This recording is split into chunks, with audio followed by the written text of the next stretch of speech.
Queridos irmãos, queridas irmãs, vamos gravar mais um vídeo, só mais esse. Agora o vídeo é de número 644, né? Então, estávamos dizendo no final do vídeo anterior que uma criancinha, uma menininha de 4 anos, no quarto brincando com as bonecas e ela oferecia assim pro vazio, né? Vamos pensar assim, boneca para o vazio brincar. Pega aí, brinca comigo, sei que tem, sei que tem, sei que tem. Aquilo ali incomodou a mãe, que até um dia a mãe perguntou para a menina: filhinha, você tá brincando com quem? Ai, com minha amiguinha. Sua amiguinha? Não, mamãe. Ah, não, mamãe. Não é minha amiguinha, não. Ela está dizendo aqui que não é minha amiguinha. É minha irmãzinha. Tua irmãzinha? É minha irmãzinha, mãe. Aí a mãe ficou preocupada, pensando assim, será que eu vou ficar grávida de novo? Aí a mãe foi xeretar a criança, né? Isso aconteceu em São Sebastião do Paraíso. Luiz, fala quem é, Luiz. Não posso. Você vai pro túmulo comigo. Egoísta, Luiz. Não. Isso é uma questão de ética. Ninguém tem o direito de ficar abrindo a boca assim a torto direito a respeito de nome de pessoas, não. Deus sabendo é o que importa. Né? A gente tem que ter prudência, bom senso, ética e respeito. Então, a mãe xeretinha, né, foi perguntar para a menina: filhinha, a mãe entrou na brincadeira, achou que era brincadeira. Essa sua irmãzinha tem nome, benzinho? Acho que a mãe está até debochando da criança. Essa sua irmãzinha tem nome? E a menina falou assim: tem. A mãe: como ela se chama? Eu vou inventar um nome, porque eu não posso dizer o nome, porque às vezes algumas pessoas podem lembrar dessa história e eu não quero que as pessoas se lembrem, não. A menina falou o nome, esse nome eu estou inventando, mas a menina disse o nome verdadeiro. Mamãe, ela chama Isabela Cristina da Silva. A mãe quase desmaiou. Por quê? Porque aquela Isabela Cristina da Silva era, de fato, o nome da primeira filha que aquela mãe teve no primeiro casamento dela, que com menos de 2 aninhos de idade a criança desencarnou. Como que se explica isso aí, gente? Era a primeira filha daquela mulher no primeiro casamento dela, porque aquele ali era o segundo casamento dela. Que ela se relacionou com alguém, não deu certo, isso é natural, né? Faz parte da evolução. Qual o problema? Só estou contando a história, isso é um estudo. Então, a Isabela Cristina da Silva era o nome daquela filha que ela teve no primeiro relacionamento e que desencarnou com menos de 2 aninhos. Depois ela começou um outro relacionamento, casou, teve aquela outra filha. Aquela filha já estava com 4 aninhos. Aí aquela filha, ela sabia o que daquela Isabela Cristina da Silva? Nada. Se a outra havia nascido e morrido antes dela. Só doutrina mesmo espírita, né? Então, a pergunta número 8, olha só para você ver. Em que idade se pode ocupar sem inconvenientes de mediunidade? Então, com que idade se pode ocupar sem inconveniente de mediunidade? Então, com qual idade as pessoas devem se preocupar em levar as crianças? Com quantos anos as crianças podem se preocupar com esse fator de desenvolvimento de faculdade mediúnica? Isso é interessante, não é? Porque as pessoas pensam assim, bom, eu já tenho 15, eu tenho 16, 20, 25, 30, 40. E as crianças? Com quantos anos? Olha só para você ver.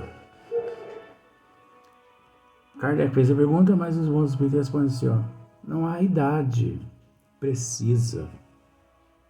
É lógico que o processo é relativo, é a maturidade moral e intelectual, a constituição física, a programação reencarnatória, está tudo englobado. Só que cada caso é um caso, e a gente mesmo, aqui no Corpo Físico, nós não temos conhecimento desses fatores todos ao mesmo tempo. Não há idade precisa, tudo dependendo inteiramente do desenvolvimento físico. Está vendo só? A constituição física. E ainda mais do desenvolvimento moral. Agora, como se falar em desenvolvimento moral para uma criança de 8, 10, 12? Não tem como. Como? Como se falar? Há crianças de 12 anos a quem tal coisa afetará menos do que algumas pessoas já feitas. O que os bons espíritos estão querendo dizer aqui? Que há crianças de 12 anos que afetará menos que pessoas já feitas. E vice-versa. Então, há processos que uma criança de 10, 11, 12 anos já preparadas, né, que já nascem com toda a sua constituição física preparada, moral preparada, programação reencarnatória preparada, nascem com aquela bagagem.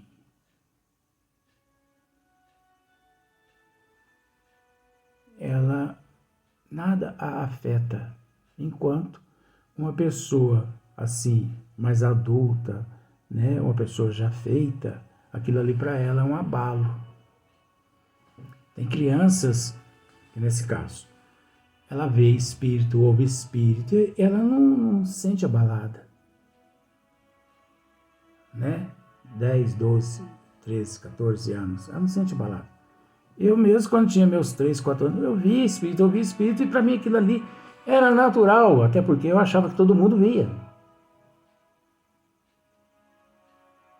Já passei por cada situação que, olha, pelo amor de Deus, eu via tantas coisas bonitas, mas via tantos monstros. E eu tinha que ficar quieto. Eu tinha que, como a gente costuma dizer hoje, eu tinha que agir com resignação, sem saber o que era resignação. Porque, olha só para você ver o que acontecia comigo. Morando na roça, nós morávamos na roça quando isso aconteceu comigo. Aquelas casas assim que não tinha energia elétrica. Né? Gente, eu tinha 4 anos de idade, 3 para 4 anos. Então, não tinha energia elétrica naquelas casas. Então, meus pais, é lógico, tinham os quartos das crianças, nossos, né? Tinha o quarto do meu pai e da minha mãe. Então, eu acordava em meio aos pesadelos. Só que aquele pesadelo continuava, porque eu abri os olhos e eu continuava vendo os monstros ali no meu quarto, no nosso quarto de criança. Minha mãe ia, pegava eu e levava para o quarto dela e punha para dormir no meio do meu pai e da minha mãe, para ver se eu conseguia dormir. Acontece que a minha mãe dormia e meu pai dormia, e eu não conseguia dormir. Só que como eu estava amparado pela minha mãe e pelo meu pai, eu ficava quieto, mesmo vendo à minha frente os monstros que eu via lá no outro que eu tinha visto lá no meu quarto. Eu me sentia tão amparado pela minha mãe, pelo meu pai, que eu ficava quietinho. Por que eu ficava quietinho? Porque eu raciocinava. Como que você raciocinava? Eu achava que eu não tinha o direito de amolar o meu pai, de acordar o meu pai, de acordar a minha mãe, mais além do que eu já havia incomodado eles a primeira vez. Então eu ficava 2, 3, 4 horas vendo aqueles monstros da gargalhada ali na minha frente. Eu fechava os olhos, aí que eu via mais. Eu abria os olhos do mesmo jeito. Eu via com os olhos abertos, eu via com os olhos fechados, e eles gargalhando, gargalhando, gargalhando, gargalhando. Já passei por cada coisa. Mas você observa, eu conseguia raciocinar. Com essa idade, eu conseguia pensar na minha mãe, no meu pai. Eu ainda pensava comigo assim, meu pai trabalha o dia inteiro, coitado. E ainda ter que ficar a noite sem dormir, eu vou ficar quietinho aqui. Aí como eu me sentia amparado pelo corpo do meu pai e o corpo da minha mãe, eu continuava vendo aqueles monstros do mesmo jeito à minha frente, mas aí eu já não gritava, eu sabia que estava amparado. Parecia uma criança resignada, né? Se era, eu não sei, mas é assim que eu era e é assim que eu continuo sendo. E vou morrer assim. Não procuro assim, eu me preocupo muito, eu tenho muito medo em prejudicar as pessoas, em incomodar as pessoas. Às vezes meus amigos, para com isso, Luiz, você não está incomodando ninguém, mas sabe, quando você traz no teu eu de que você não é merecedor nem de estar ali com teus amigos, porque só o fato de você estar ali com eles, eu já não me sinto merecedor de ter a presença de seres tão nobres ali do meu lado. Eu penso que é bondade divina demais ter aqueles seres ali, quanto mais incomodá-los. Então os amigos me dizem assim, para com isso, Luiz, para de bobeira, para com isso, para... Mas depois eu peço perdão para Deus, sabe? Depois quando eu venho para casa, eu peço perdão para Deus, meu Deus. Se eu importunei as pessoas assim, os meus amigos, me perdoa. Se eu incomodei a vida dos meus amigos, me perdoa. Mas aí eu não obtenho resposta nenhuma, sabe? Não se preocupe, meu filho, Deus falando, não se preocupe, meu filho, você me incomodou, ou você incomodou. Então, por isso que eu continuo, porque o dia que Deus responder, aí dali em diante eu tomo atitude. Mas até então, eu vou pedindo perdão, tanto para os amigos, tanto para Deus, os amigos para Deus. E os meus amigos vão ter que aprender a conviver comigo desse jeito. Sabe por quê? Sabe quando que eu vou mudar esse meu jeito de ser? Nunca. Nunca. Nasci assim. Vou morrer assim. Os meus amigos têm que entender, com todo respeito. Você entende que eu não estou dizendo o nome de ninguém. Meus amigos, meus conhecidos têm que entender o seguinte, que se isso é um defeito, vamos dar graças a Deus por isso ser um defeito. Porque isso é prova de que eu amo eles demais. Porque quem ama é dessa forma, é desse jeito. Não quer incomodar ninguém. Não quer importunar a vida dos outros, não quer atrapalhar ninguém. Então isso é um defeito. É melhor possuir um defeito desse do que outros que a gente respeita, né? Porque é tão difícil, né, a gente mediante outros defeitos que as pessoas têm, que a gente não está reparando, mas a gente está analisando, é um estudo. Então tem pessoas que são assim, tão, né, sem educação, sem respeito, não tem prudência na palavra, xinga, desfaz, humilha. Gente, eu não mato nem formiga. Eu posso dizer o que eu estou dizendo. Que eu sei que eu sou. Não mato nem formiga. Não mato nem passarinho. Eu procuro fazer com que as formigas e os beija-flor aqui de casa entrem num acordo. Eu criei uma ordem aqui em casa, os beija-flor e as formigas não se bicar. Então, as formigas têm o departamento delas, beber a aguinha delas com açúcar, e o beija-flor tem a deles. Daquele em diante, momento em diante, as duas raças ficou em paz. Né? Há crianças de 12 anos a quem tal coisa afetará menos do que a algumas pessoas já feitas. Falo da mediunidade em geral, porém, a de efeitos físicos é mais fatigante para o corpo. Então, mesmo essas crianças já com essas tendências que já nascem, já praticamente já prontas, elas não são utilizadas mais, geralmente, nos efeitos físicos, porque o trabalho é mais fatigante, desgasta muito mais. Então, é mais fatigante para o corpo. A da escrita tem outro inconveniente, derivado da inexperiência da criança. Então, observa que existem alguns inconvenientes, ao mesmo tempo que já existem alguns processos convenientes, existem os inconvenientes.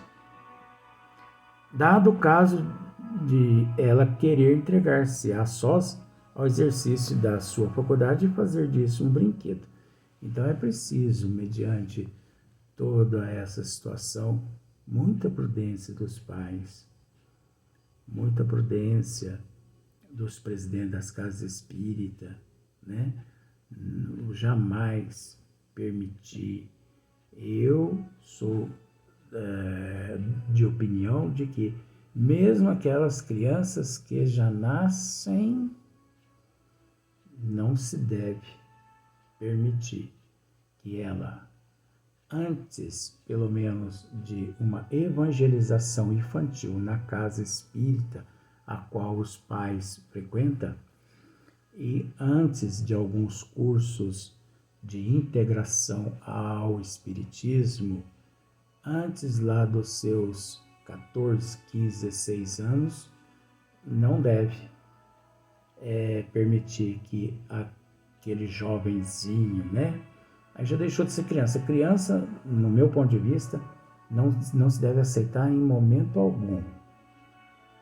Mas o jovem, ali dos 14, 15, 16 anos em diante, se passou por uma evangelização infantil e se ingressou em alguns cursos de familiarização ao espiritismo, à doutrina dos espíritos. Então, 14, 15, 16 anos em diante, com conhecimento dali em diante. Antes, não. Esse é o meu ponto de vista.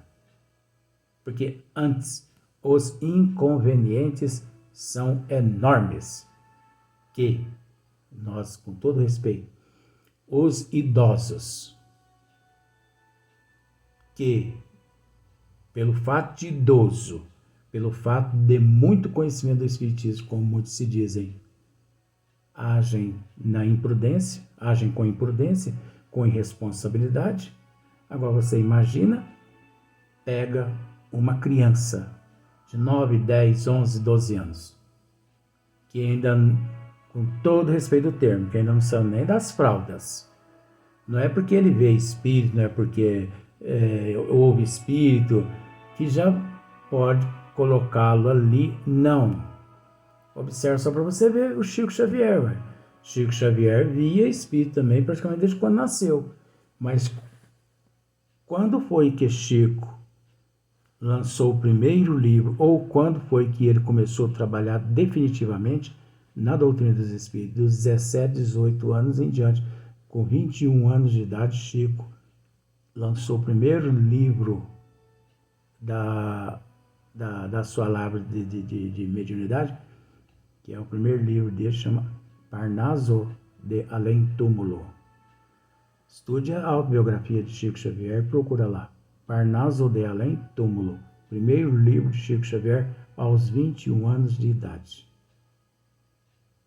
Eu estou falando aqui embasado no que eu conheço, embasado na responsabilidade, embasado na doutrina dos espíritos, embasado no que o Chico passou.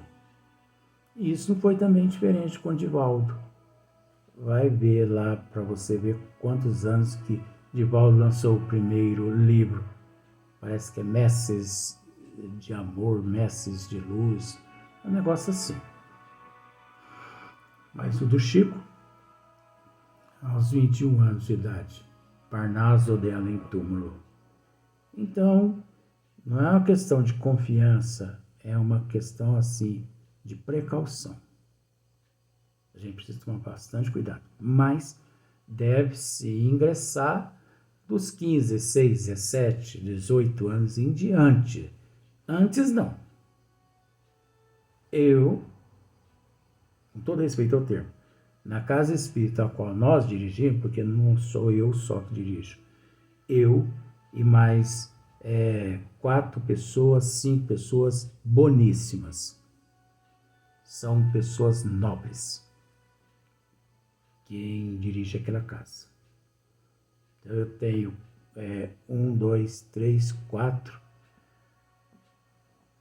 Eu tenho 5 pessoas nobres que dirigem aquela casa junto comigo, que são espíritos nobres eles. Por isso que eu tenho até vergonha de ficar perto deles. Deus que me livre atrapalhar umas almas dessas, uns espíritos nobres desses. Depois eu vou ter mais 500 anos nas regiões do Umbral. Chega a última vez que eu já estive lá, na condição de estagiário, estagiei no Umbral muitos anos, não quero estagiar lá mais não. Quero estagiar agora nas colônias, né? Então, nessa casa onde nós trabalhamos, onde nós dirigimos juntamente com esses espíritos nobres, eu não permito, e levo ao conhecimento deles também para não permitir que criança e jovem antes dos seus 15, 16 anos não ingresse nos trabalhos mediúnicos nunca. É evangelização. A base é a evangelização. Então esse é o último vídeo de hoje. Que Deus e Jesus nos ampare.